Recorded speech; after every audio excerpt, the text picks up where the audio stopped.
What was the detox like from fentanyl? Well, first off, my dad had to scoop me up and carry me in physically. My legs were in so much pain that I couldn't walk. I would try to walk and I would just collapse on the floor.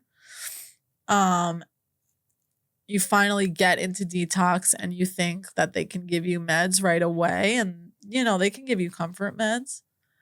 But I was coming off of almost a 3-year run of straight heroin and fentanyl.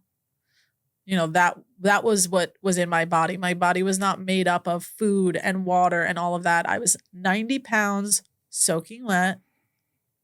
90 pounds. I will repeat that. 90 pounds when in my whole life I had been like much bigger. Like at my highest, I was 160 pounds at one point. And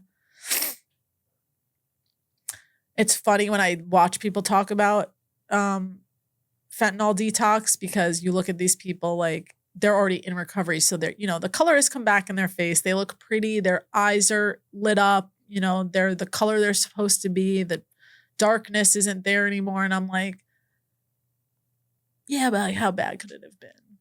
And then I went through it, and looking at me now, you would never, ever in a million years think that I was down that bad. I had no idea where I was. I was in such a psychosis that I was telling people at the treatment center that I had a son. He was 7 years old. I had complete details about him. I don't know who he is. I've never had a son. I don't have kids. I told them I got my GED from high school, which I graduated high school. I never got a GED. I was convinced my parents were there. I heard them. I had auditory and visual hallucinations. Yep. Yeah. So I was hearing complete words, like complete sentences, and I was talking to them too. And I don't mean to laugh, but it's like thinking about it now, once you're out of that psychosis and the people tell you the things you were saying, it's like, where did that even come from? But I will tell you, it is the most painful.